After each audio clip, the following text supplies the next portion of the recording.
on the Finance Subcommittee of the Utility Service Board. And the first item on the agenda will be presented by Matt Harvey, and it deals with a septic hauler rate adjustment.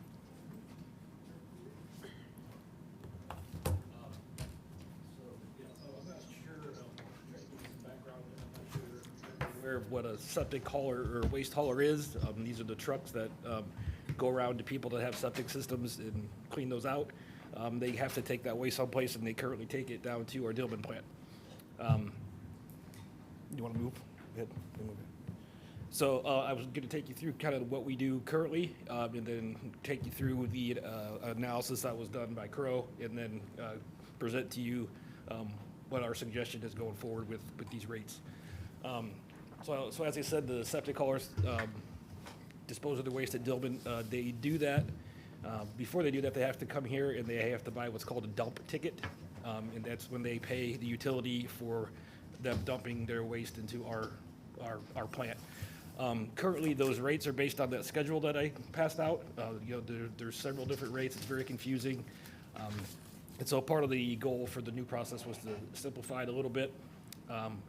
And these tickets, when the waste haulers get to the Dillman plant, they have to go into the front office, hand them the ticket, and then they go dump it, and they leave. Those tickets are returned to our environmental team here at the service center, and our customer relations team tracks the payments currently. So, well, go ahead.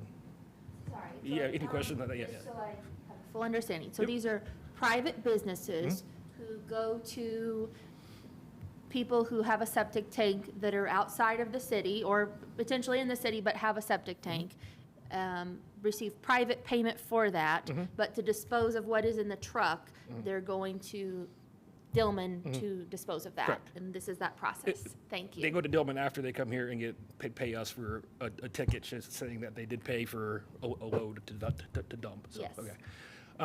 So this next slide, sorry.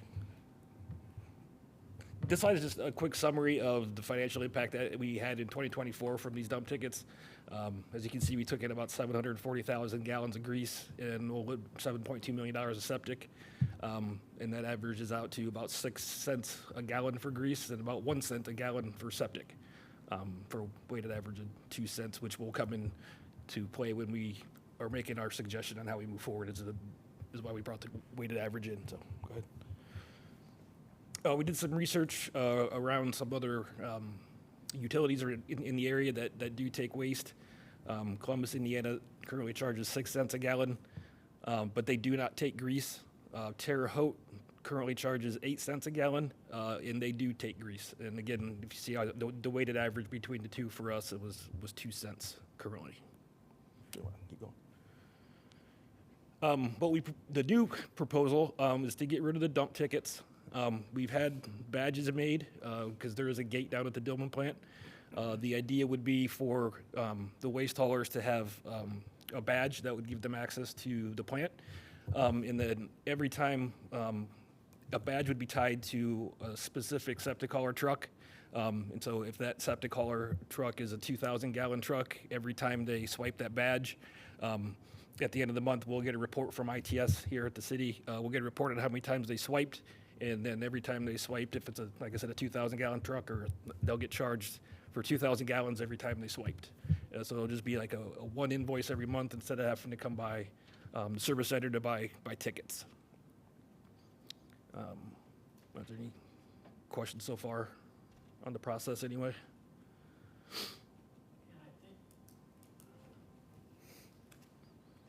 So is this kind of an incentive for them to come in with a full load? It's really meant to make the billing process simpler. I don't know if you grabbed one of these sheets, but currently we use this matrix to do the billing, and the idea was just to make it more easier to follow and more straightforward.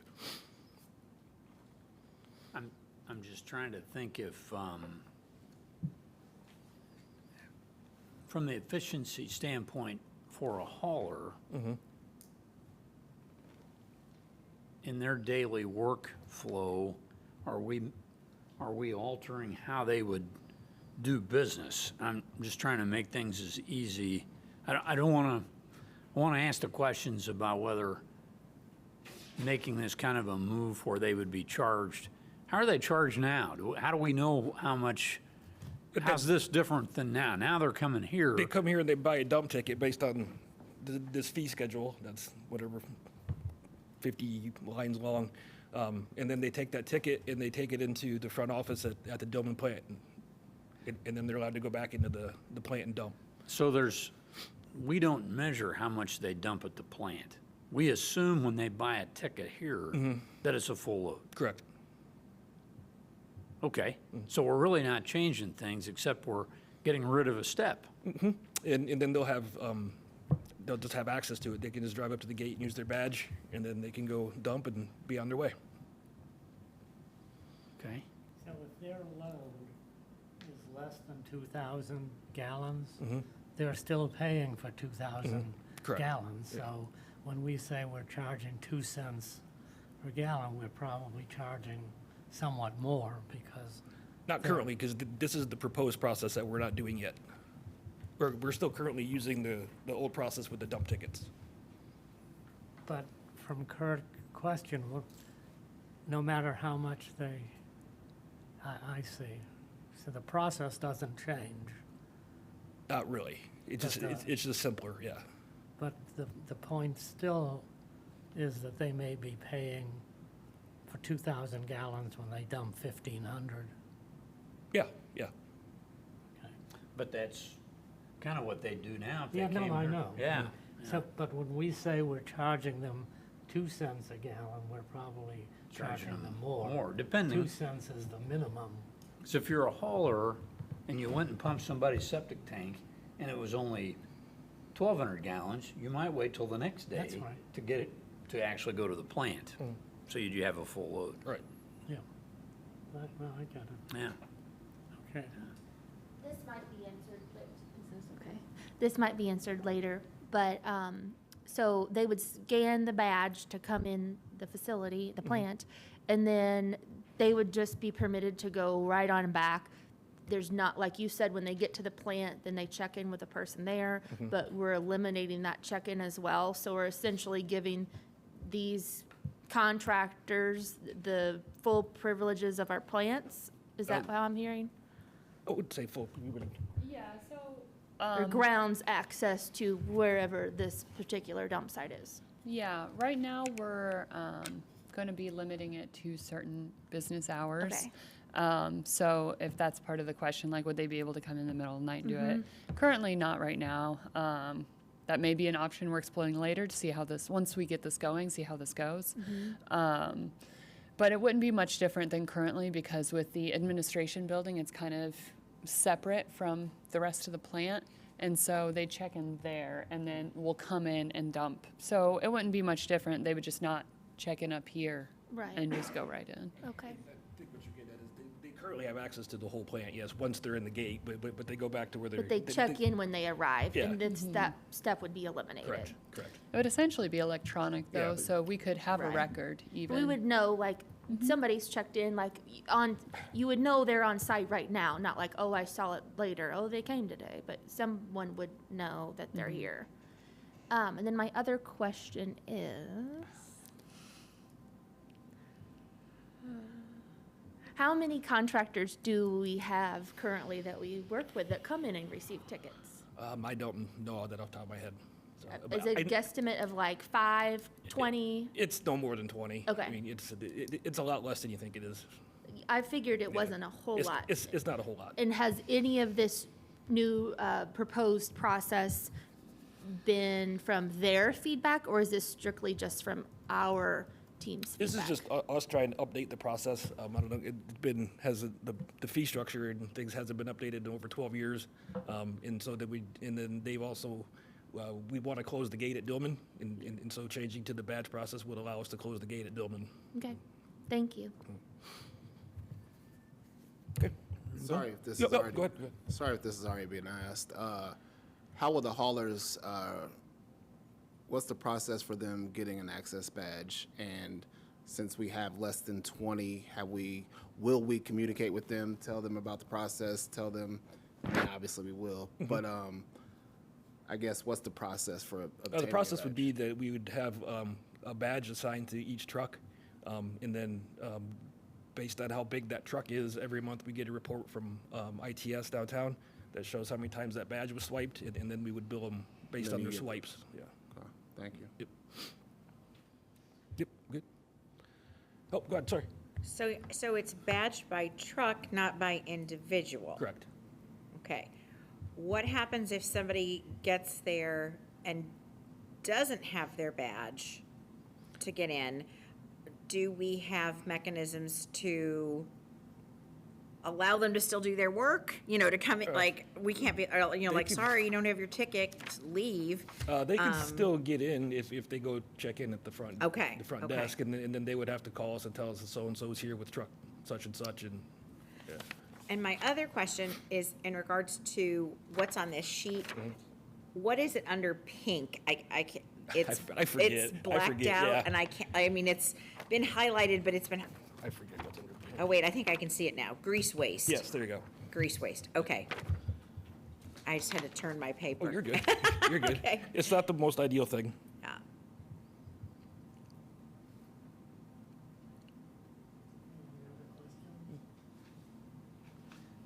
Okay. Hearing none, is there any action that we need to take?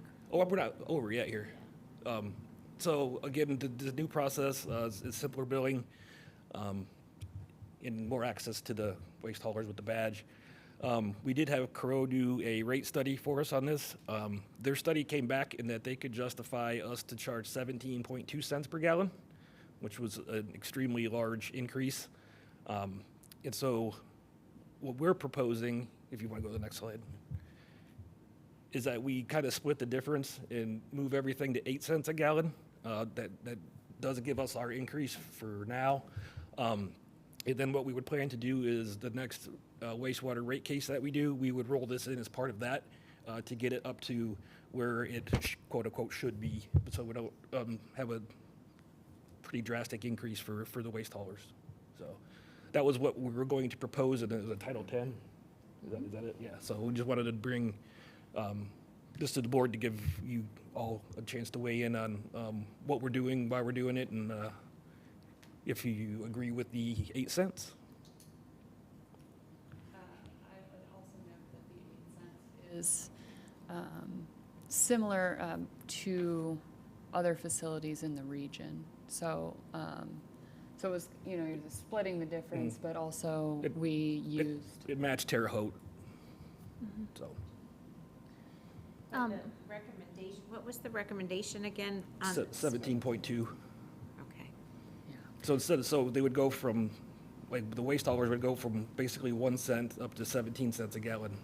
But are they, I mean, how are they coming up with 17 cents? Are they looking at other areas and saying we could have, I mean, that would be They did- comparable or? They did a similar process that they would do for our wastewater rate case. They gathered our financial data and our cost data around servicing these customers, and it came up with the 17.2 cents.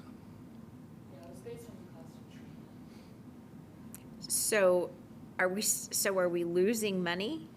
Most likely, yeah. Are we losing revenue? Well, not revenue, but we're not charging them as much as it costs us to treat the waste. And for us to break even, if you will, it would have to be 17.2 cents per gallon.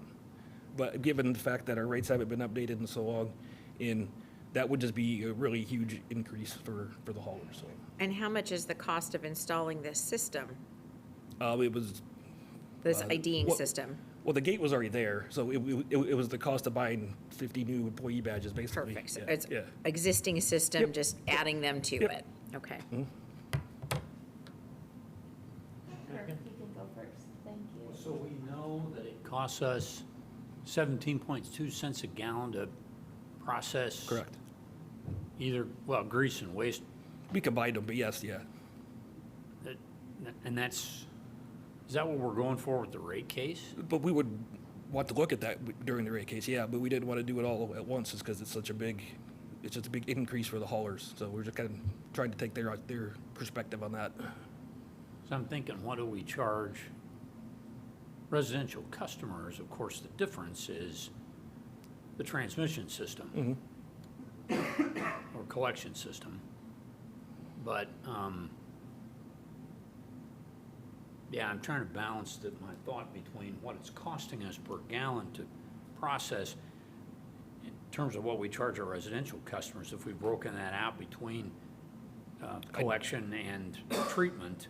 And then the other part of it is, you know, what is it, how many gallons does it usually take to pump a septic tank? And how much is that gonna impact your average homeowner?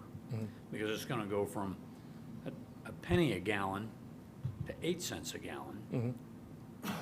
And that's a sizable increase for someone getting their septic tank pumped, which we encourage them to do responsibly so they don't fail. I don't know, anybody know what the average septic tank, I know. how many gallons it takes to pump one? I do not know. Engineering? Nobody, any thoughts? Bill, why do I always put you on the spot? I hear whispers of a few hundred to 1,000 back there. I used to have one, it was 1,000. 1,000 gallons. 1,000 to 1,500 according to AI and Google. Oh, thank you. Yes. For a 2 to 3 bedroom house, might use 1,000, where a 4-bedroom might use like a 1,250. So is this cost that the haulers have to pay eventually ends up adjusting their rates of what they're charging a consumer? Absolutely. Okay. They'll pass it on. Oh, yeah. That's part of the reason we didn't want to kind of just split the difference. The reason on I that. asked the question is when there's this balance between what it's costing us to do this and how much we're gonna hit, I shouldn't say it that way, how much it's gonna cost the customer to do, you know, responsible septic tank pumping, and in the case of restaurants, you know, it's a cost of their doing business as well. And I'm trying to balance the difference here, because we try to phase these things in and not hit it all at once. This is a pretty big increase Right. all at once, for waste particularly. So that's what I'm trying to balance in my mind here about where that tipping point is. What does a typical ratepayer pay now I'm not sure. in terms of getting their septic tank pumped? I mean, how Well, often- if on here, if we're saying the average is 1,000, A low average. a low is average, 1,000. we're charging $13.25 for 1,000 of domestic waste, okay? Now then you're going to increase that by 7, is that correct with my math? That cost, so it's gonna go from, let's say theoretically it was $1,000 or 1,000 gallons at $13.25. We've now increased it from 13 to 92.75. If I'm doing my math correct. Yeah, But that's per what unit time? How often oh, is in it times, pumped? how many times they're pumped a I mean, year? if it's once a year, once a then year. that's Yeah. not a big increase. If it's every month, that's a huge increase. Yeah, So do you know what the average, You know, what I've always heard is as long as it's not a failing system, you're not gonna have to pump it all the time.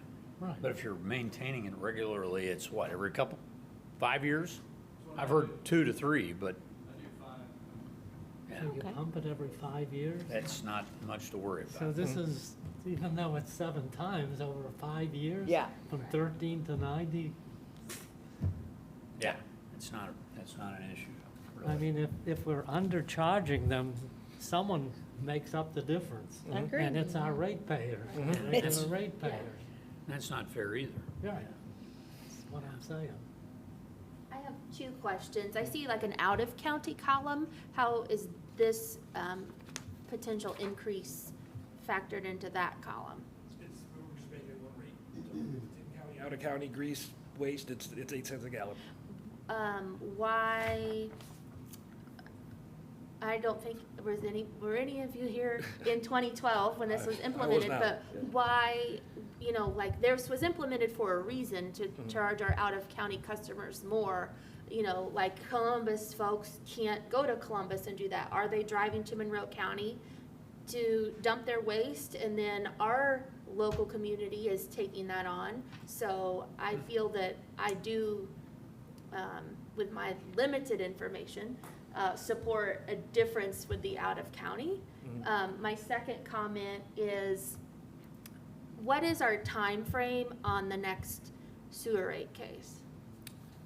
Probably kick it off mid next year. And then implement when? Ideally, when probably- would it be into? Ideally, we would kick it off mid next year and implement any changes, for at least the first phase in 2027. Okay, so things haven't progressed in like the water, and I know that's completely separate, but like, I think things are delayed somewhat, right? Like, we don't implement as fast as we expect. So with this, I mean, I can definitely, like, I feel for these private businesses who are providing this service for our county customers, and we need to provide this, service to allow them to continue disposing the waste. I see the importance of phasing in the increase. But as it was already mentioned, then the ratepayers have been taking on this additional expense. So we're not charging the cost of service. So I would like to see something that marks out, okay, at this rate at this year, this rate at this year, this rate at this year, outside of the rate case, if that is a possibility, so where we can get it up to the 17.2 cents. And we know that, and they can plan for that. So, just on the comments of the rate case, sometimes things get delayed. There's a bigger difference in, with the water rate case with the IURC, and that is a little more time intensive. With the sewer and storm, we don't need to take that to the IURC. So typically sewer and storm rate cases can, I guess, be more timely. And we can definitely set out, incremental steps, but ideally with our timeline for the sewer rate case, I could see that falling in nicely with such a timeline. Okay, thank you. I have another question that, on the out-of-county expense. Even if we implemented this, how would we know if, they were bringing in sewage from another county? Because there might be a contractor in Bloomington that services people in Brown County or down in Bedford, Our approach was if it's waste is kind of waste, if it Yeah, came from the yeah, it county doesn't or matter not the which county you come from, Right, it's still so waste. Again, that's kind of why we went to the one standard rate to Yeah. try to make this a little more clear and simple. I right? guess my thought was a business located outside of Monroe County. I wasn't thinking about a Monroe County business servicing customers outside of the county. In my mind, the out-of-county rate is a business coming from Bartholomew County and bringing that to Monroe County. It doesn't And I don't cost even us know who anything. those businesses are. You all know, Yeah. you know the customers, and that might not be a thing. That may be a thing. I mean, that's a great point. So, For each hauler. Can you say that again? I didn't hear you. We have data for each hauler, like each ticket is designated in county or out of county. So, yeah, we can break that down Okay, by hauler. thank you. so if we're moving up to 8 cents a gallon, and this is going to put us in line with the highest cost provider in the region, I would assume that Terre Haute, who was mentioned, is also losing in this. Have we discussed that with them? Why wouldn't they? Why is that not a safe assumption, I guess? I didn't talk to anybody to get that number. I got it off their website, so I'm not sure. But I did actually physically go to Columbus, and they're talking about doing the same process that we're doing now with with this, because they haven't upped their rates in a while either. So I can't talk to if they're losing money or not, but I know that other places are considering moving their rate up, so. Okay, thank you. I think I'm good with this rate with the understanding that as we take a look at the next set of sewer rates, we might fall in line once we know, we have a better idea of exactly what it's costing us to process a gallon of waste. So if it's more, it sounds like it's more than this is a good place to start.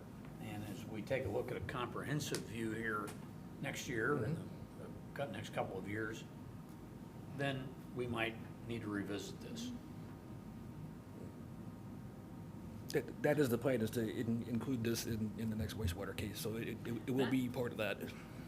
I have one more question. I guess this is more a plant question, but wouldn't it, it seems like it would cost us more to process grease than it does wastewater. I don't know that, want to talk about that one?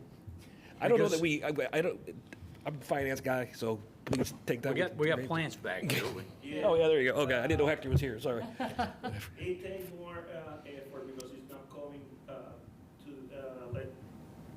to the pump station. So you need to involve heavy equipment, you need to involve labor, space, etc. So yeah, it is more expensive. I'm just, we work so hard to keep grease out of the collection system. In my mind, I was just thinking, how hard is it on our treatment system to be dumping 500 gallons of grease in the middle of it? So we have a designated lagoon for that. And the plan, what we are working right now is, or how we deal with grease. Pre-treatment help us to get samples to make sure that we can send it to the landfill. And how we deal with the grease is we pump that out, let it dry in another process in the drying beds, and then from there it will get hauled to the landfill. So what you're telling me, Hector, is there's extra steps involved here Yes. than your standard wastewater. Yes, in the standard wastewater, it will just get. So we may need to think about in the future what that costs us to do, because we're shipping this stuff to the landfill. Yeah. Got it. Thanks. In the Crow study, did it, like, we came to the average of 17.2 cents a gallon, but did it differentiate between grease and waste, or not? We did not do Okay. But you can assume that maybe that is pulled up higher because of the grease, right? So there's two different treatment. Like they're treated separately. So when you think about like grease in our treatment system, like they're two different processes entirely.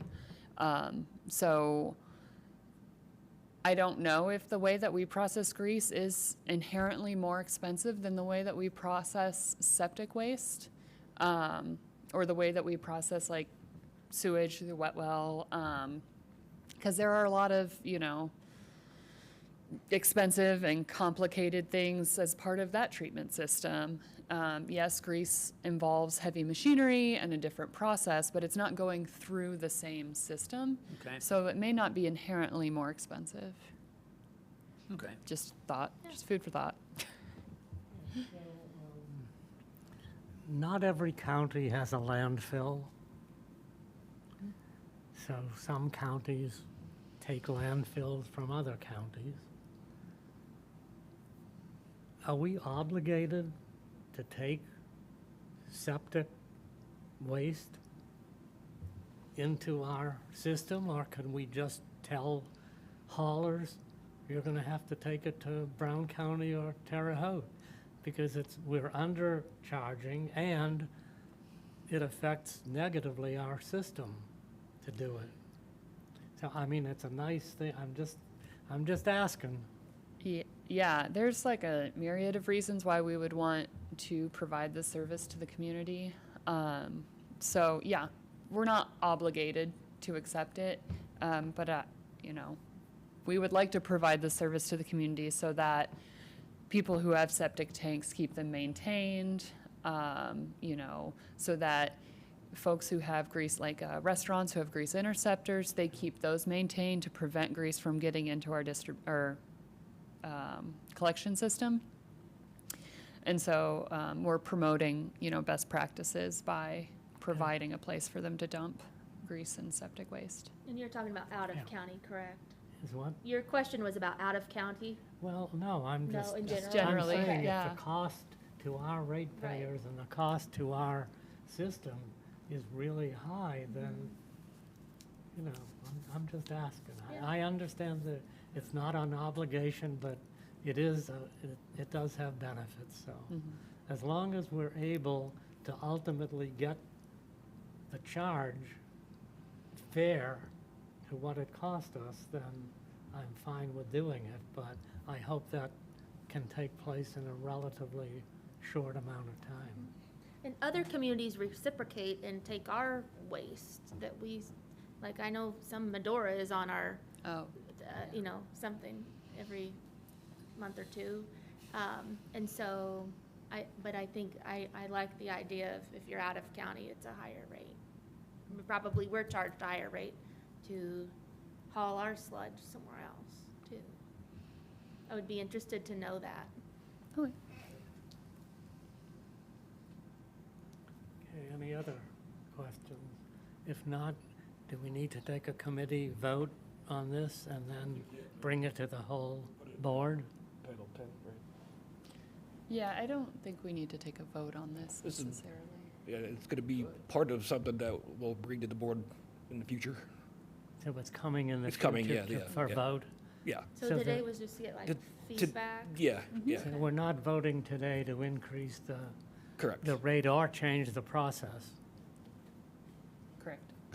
We could take a committee vote to say that, this is what the committee recommends to the full board. That's what I'm asking. always But vote they're on saying things. it's not necessary. Yeah, well, So this will come back to us? Yeah, I'm saying that right, Kat? It's gonna be Yeah. Do you part of- have- Yeah, okay. Oh, yeah. Because No, this is not the official Yeah. Do you li- have a item the timeline for board. when it comes back? Then a community member who's maybe a business owner that does haul waste to our plant, then would have the opportunity to come and make a comment or something too, right? This is just going to be part of something bigger. Yeah. Yes, Yeah. okay.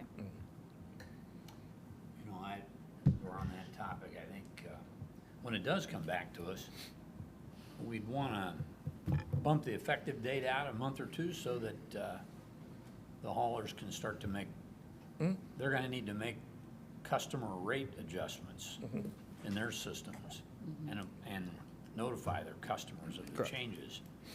So you'd want to bump that out a bit for the effective date. Yeah. Yeah, we would plan to phase this in, essentially putting an end date on when older tickets are still valid, and when we would be officially moving to this. So some folks have like, I come in and buy 10 tickets today, but it might take me until October to go through all 10. Correct. Okay, so you don't necessarily, you're not coming here every single trip. Right. Okay, thank you. Okay, if there are no more questions, We can move on. we can move to the second item on the agenda, which is the budget update for 2026. Yeah. So it is 2026 budget season. So I just want to preface this that this is a draft. That this is just our first crack at it here. So it's subject to change. But I just wanted to get the general story out there.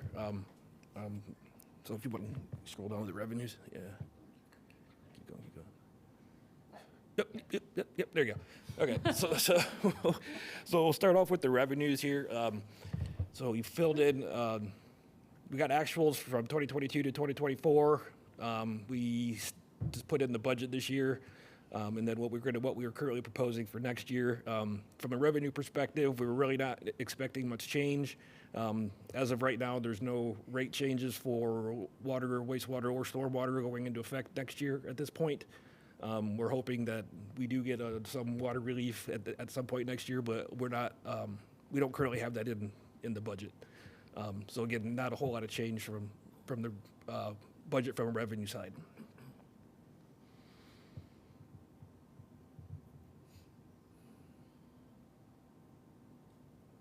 So, can you scroll down to the expenses to the, yeah.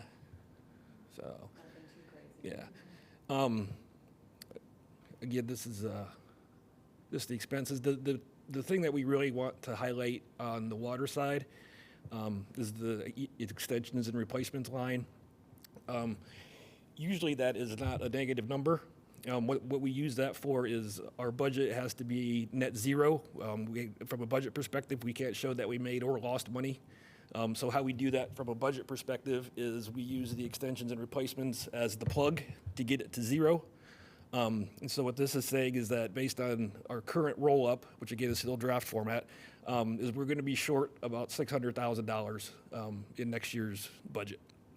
On top of that, I think we brought this up quite a few times. We do have a critical project at the water plant to repair the chemical feed lines that we're working on. I don't know if that jars any memories or not. But we're also going to need to borrow. We're going to be short on cash to pay for that on an ongoing basis. So in last year's budget cycle, we mentioned that we could possibly take a loan from wastewater to cover these things until we get our rate case. Based on what we're proposing, that's probably going to happen if the water rate case gets delayed much more. So that's kind of why we're showing the negative E&R. We're just kind of calling out the fact that we probably going to need that loan next year. So that's the biggest story here. Yeah, go ahead. Sorry. Yeah, no, that's But all correct. but other than that, there's no major changes. So Yeah, and I think, one thing worth, not to pat ourselves on the back here, but one thing I'm glad we've been able to do this year is we've really been closely monitoring our water cash funds, and every expense that's outside of regular operating, we've been, saying like, okay, we have to think about this, and what can we not do because we have to do this. And we've been really closely monitoring that for almost a full year now. Yeah, we meet every month and we go through the projects and update the spend and make sure we're not spending money that somebody else needs. So. Right, and so we've really been trying to be really tight with that. And I would say that because we've been doing that, we've been able to put off that loan for a while. But once we get into 2026, it's inevitable, especially with that large project. Yeah. You talked about a big expense for a chemical feeder system. Is that the system that involves getting fluoride into the local water? That I don't know. That does have an aspect of the fluoride system. I don't want to get into it too much in the finance subcommittee meeting. I will be bringing that to the full board, just to let you all know that that project does have an aspect that touches the fluoride system, but the issues with the fluoride tank and feed system are bigger than that. So Okay, I will we'll wait. get into that in the full, make sure we have everyone here. Amanda? So if we have a shortfall, I'm trying to figure out with these numbers. We're trying to increase the budget by 2.2%. So that's our estimated revenue increases. My apologies. Right. No, it's okay. I just. Okay. Yeah, I do the same thing. I'm like, okay. Okay, so that was, okay, so if our anticipated revenue is increasing by 2.2%, what do we, I don't like working in a negative, and I'm sure you No, we guys don't No, either. you don't either. But something will have to change in the budget in the next year. Or we get a Yes. rate, change in a rate. but I think will we get the answer on the rate case in the next year? Yes. Or, Yeah. okay, so there's, Yes. there's, We are making good progress Yes. on that now. okay. I There just is didn't know if solid that's movement. something like where they're like, yeah, we'll have it to you, we'll have it to you. And then we're in No. 2027 and we didn't make any adjustments for that. And now we're 1.2 million in the hole. No. So, We have solid deadlines that we are meeting now, and I feel confident that we will have an answer on the rate case by next year. okay. And as soon as we can get that, we'll be able to have the adjusted rate and whatever bonds that come Yeah, with yeah. that. Yeah. Yeah. And so and also, if it helps to think about it, the loan from sewer will, like,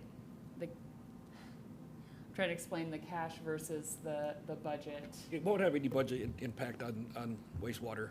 It's just, we issued a really large bond last year in wastewater, and we can't spend it as fast as we got it. So the wastewater side of things is really flush with cash right now. So what the plan would be is to take some of that cash from wastewater, let water use it for a short amount of time until we get the water rate case done, and then a water bond issued. And then once we issue that water bond, we'll pay wastewater back. Right. And the projects that we're currently hoping to fund with that are accounted for. Okay. So it won't be like unexpected. Right. And I have one other question. I know that last year's budget process, we were in a very different situation with leadership and whatnot. And I recall bringing up at the meeting a question about, on the budget, are we working with are the department heads having a say-so in how their budget is being constructed? Very much so, yes. Okay, Yeah. good, It's a very collaborative process. excellent. Yeah, it's very collaborative, and I think that is especially so for CBU. Yeah.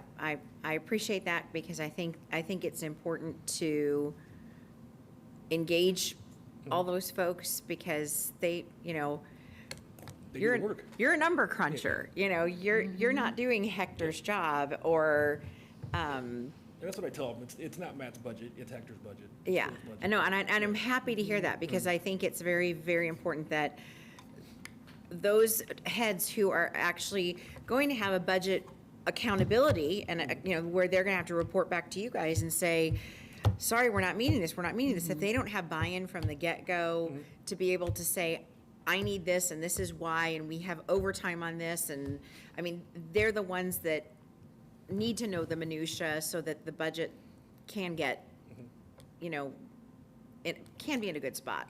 Yeah.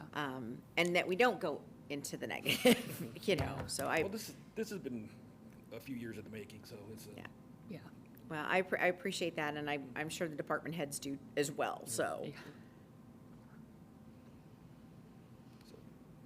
I'd like to ask about the personnel services. So I know that I think we budgeted higher this past year because at the time the budget was due, the salaries, new structure was not in place yet. So, and we don't have our final 2025. But I guess you feel like this meets all of the needs of our staff. So in the budget this year, we had an estimate for some wage changes that were going to happen. We didn't have final numbers. Now we have actually seen 6 months of that impact, so we have a better idea what that actually is. And then we have a little in there that they're supposed to do another one here. They just sent out an email today, didn't they? About updating the policy again. So Yeah. So does this, I knew there was gonna be a second wave of maybe revisions, to get things just right. So does this, do you feel like that takes into account for those revisions as well? I do, yeah. Okay, thank you. So, you want to go down to wastewater?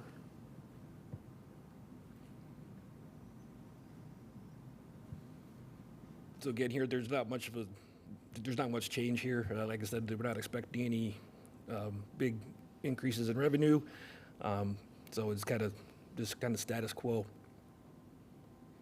And there's no negative E&R to talk about.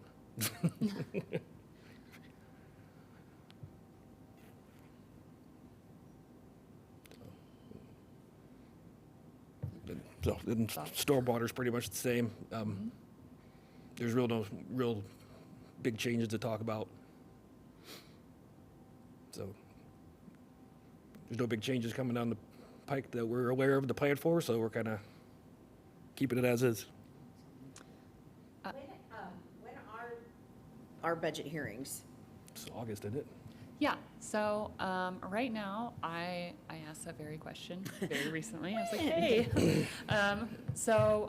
We are either going to be scheduled, we're still trying to finalize the date for CBU. We're either going to be Monday, August 25th, or Wednesday, August 27th. I think I have those numbers right. Where are my calendar? And when will we see the budget memo? Yes. I am currently planning on bringing the budget to USB on the 28th. 20th of August. 28th of July. Will there be a finance committee that in advance of that, or is that all? I'm happy to do one. Yeah, we don't currently have one scheduled, but we can. No, I'm just asking because I didn't know if we had to have another committee meeting or not. I feel like at least the finance committee saw that budget memo or has seen it in the past prior to you presenting it to It's been the budget to the group. It's been my experience that there was a finance meeting before the meeting we were taking it Okay. to the board. Yeah, so we'll put a finance meeting before that one. And then, so that's the 28th. And then the 11th, if, say, we bring it the 28th and you're like, actually, we'd like to see, let us know what if any changes you'd like to see, or corrections, or, we just want to make sure that we're giving you plenty of time for review, and so that it can come back on the 11th, if needed. Or if you see it and you think it's the best thing you've ever seen, you can vote on it on the 28th. But we want to give at least 2 opportunities at 2 separate meetings, and that will give plenty of time then for us to take it at the end of August to council. Okay.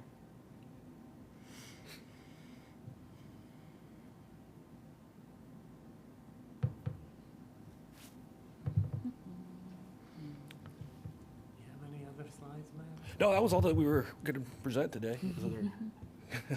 Yeah, that's all the budget slides and the septic hauler slides.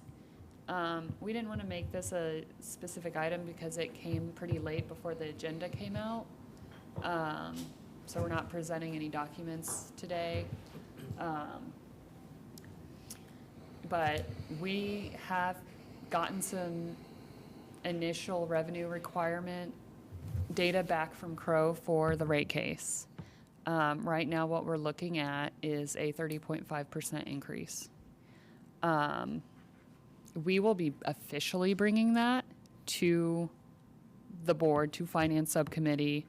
We're going to encourage the public to come to those meetings. We're going to advertise those a little bit more than we advertise our usual USB meetings. But that's where we're sitting at right now. We've gone through 2 out of the 4 meetings from our settlement with the interveners, just to give some update as to where we're at, because I know we had talked about this taking a long time. We are obligated to have 4 meetings with the interveners from our, sorry, that's such an interesting word.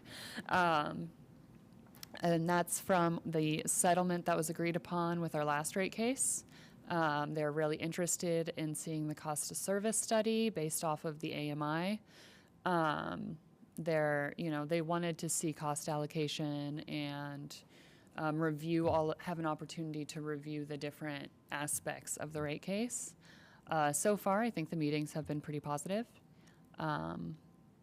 Yeah, that's where we're at, and we are shooting for October for filing. Yes. So that's where we stand right now. That is a draft rate that I presented, obviously, but since you're the financial subcommittee, I thought it'd be on topic. So will we get a preview of what you intend at these meetings that the public comes to? Because I would like to make sure that what's presented to the public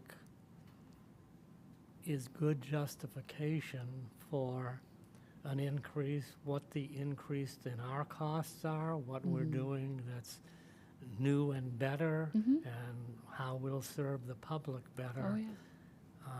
You know, I've been to some of these, like the Duke presentation for their rate case, I thought was horrible. Okay. And, Yeah. you know, I think it irritated more people than it assuaged.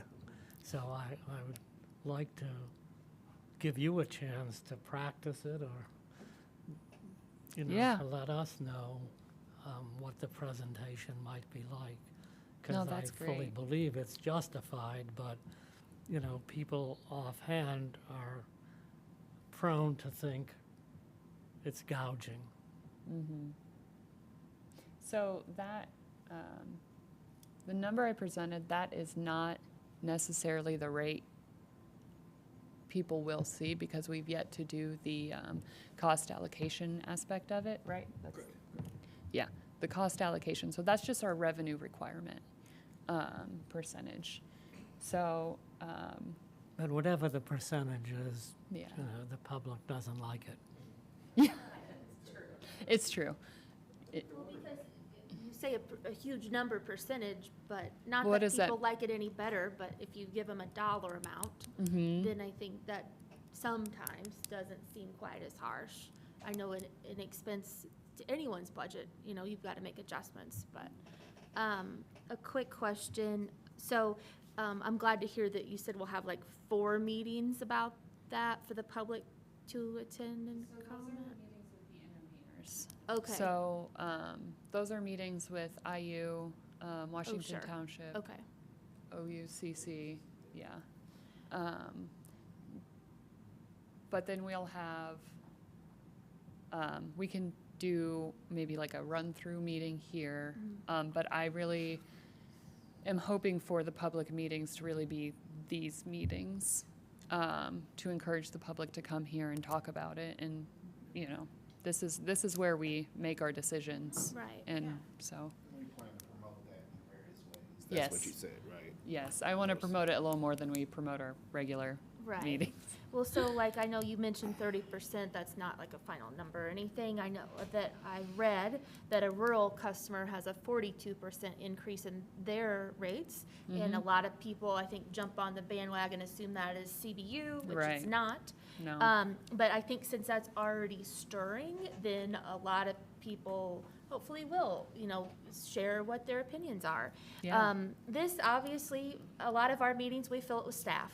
And so I'm wondering if one of them, we should meet somewhere else where there is more space, to give that public opportunity to like, hey, we did anticipate that you might come, rather than, well, we didn't expect to have more than 18 people back here, so. Yeah. I think that also, when I've been to a meeting, a public meeting, when there was standing room only and people were, capacity not allowed in the room. And that really upset people a lot more about the issue. And I think that can deter conversations, where if we would, you know, hopefully people will read what's presented ahead of time and feel satisfied with that. But I would like to see at least one of the meetings at a larger location, if that's possible. We will look into that. I just want to make sure that if we move the meeting, that it isn't violating something. Well, one possibility is the city council room, if the city cooperates and Which, I mean, this is brought to the USB and to council, which is another Yes. opportunity, with, you know, But these, I would rather people come to our USB meetings and hear about it from our customers, as we're the Yeah. board that represents our ratepayers, rather than, you know, going to the city council meeting. At that point, it's already gone through our discussions, and they're reviewing our recommendation, typically. So, In a perfect yes. world, Megan, that's Right. what people would do. Right. Yeah, Any other questions? but I think that's good that you put that If out not, there, it's 100%. Approaching 5 o'clock for our regular meeting. Let me ask, are there any petitions and communications out there? Seeing none, is there a motion to adjourn? I move we adjourn. We are adjourned.